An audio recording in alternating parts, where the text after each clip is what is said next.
This could mean trouble, guys. Biden says deal is close, nuclear weapons deployed. The debt ceiling debacle could end in a huge win for House Speaker Kevin McCarthy, or it could be the reason why he loses his seat. One of the two scenarios. Now, I hate how we have to talk about this. I mean, I feel like I've talked about this debt ceiling much more than people over in Washington. And to be honest, that's pretty sad when you think about it. But hey, the Speaker and President Biden did have a recent virtual meeting, meaning that hopefully a deal is close. Now, here's the most surprising part. The Treasury just moved the deadline for raising the debt ceiling. Should we expect them to keep doing this? You know what else is sad? Congresswoman Alexandria Ocasio-Cortez seemingly being shouted down by her constituents as they asked her about where she stood on the entire migrant issue and giving even more funding to Ukraine, with one shouting out that she was a piece of, well, you know what comes after that. And not to add to anyone who may already have fears about flying, but a passenger from a recent flight in South Korea opened the door of their plane as he said that he wanted to get out of it quickly. Now, the problem was that they were still up in the air. Talk about traumatizing, right? Now, CNN, which is viewed as mostly left-leaning network, just released a poll about how viewers are seeing the president leading again in 2024. Now, here's a question. Do you guys think that a left-leaning network would show a favorable or unfavorable result? Comment a quick yes or no on that one down below. I assure you guys that the answers may surprise you guys. Ukrainian President Vladimir Zelensky recently surprised graduates from Johns Hopkins University, although some were caught off guard when he suddenly compared them to frontline soldiers. And Russia's Vladimir Putin just signed a deal to place tactical nukes in Belarus. Let's not waste any more time, guys. Let's get right to the facts and the updates. By the way, for the best way to invest in gold or silver, check out the links in the description down below of this video. Now, I know that some people have panic attacks, and that is normal. Although this story that I have is weird, as a passenger from Asiana Airlines opened the plane's door when they were 700 feet off the ground, right as they were about to land in South Korea. He said that he felt uncomfortable and that he just wanted to get off the plane quickly.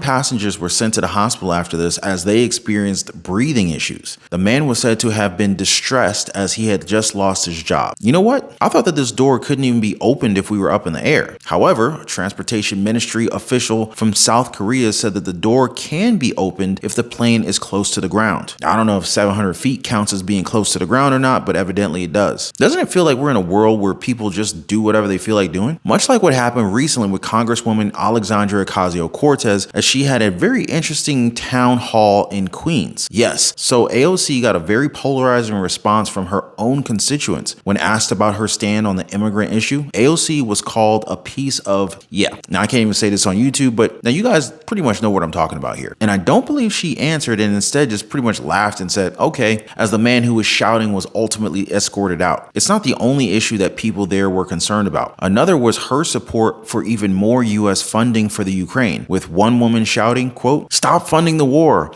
There's a lot of communities that need help and need that money," end quote. So what do you guys think? Do they make sense? And since we've already talked about Ukraine, their president, Vladimir Zelensky, recently delivered a surprise commencement address to graduates from Johns Hopkins University. Now, it took a bit of a turn as he compared the graduates to soldiers fighting in the front lines of the Ukraine, saying, quote, "They and you have similar hopes for life, similar expectations from life, but there is fundamental difference that comes down to the question of time. The time of your life is under your control. The time of life of our folks on the front lines, the time of all Ukrainians are forced to live through this terrible Russian aggression, ultimately is subject to many factors that are not all in their control." End quote. You know, for a president who's at war, he sure has a lot of time on his hands. I'm just saying. Now, in the same light, Russia's using their time to place tactical nuclear weapons in the country of Belarus, the first deployment of these kinds of bombs outside of Russia since 1991 during the fall of the Soviet Union. Now, Russia's defense minister said that the collective West is essentially waging an undeclared war against our countries, prompting them to move these weapons to their allies. Any thoughts on this? Will this escalate the war even further? Or is this more of a precautionary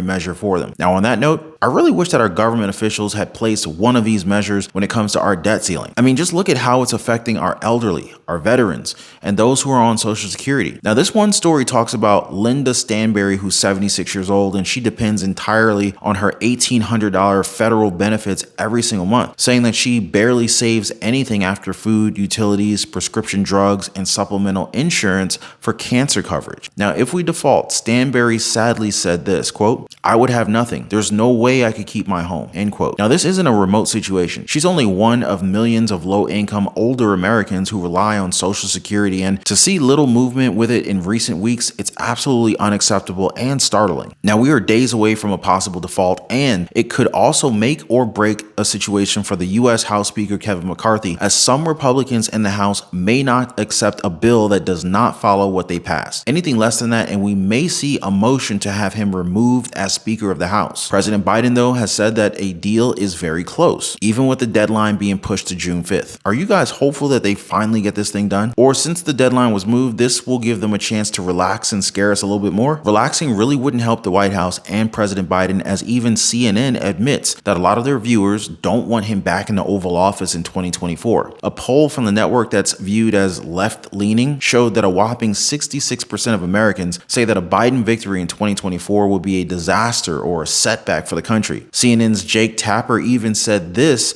was horrible news, horrible for Biden. These are some bad numbers, end quote. Now, you know it's bad when even CNN is saying that the president's numbers are awful. Horrible news, horrible for Joe Biden in our new CNN poll. 2/3 of all of the American people surveyed, 66% of the public, say that a Biden victory would either be a setback or a disaster for the United States. He's at 60% among Democrats and Democratic-leaning independents in this poll, Jake. Robert Kennedy Jr.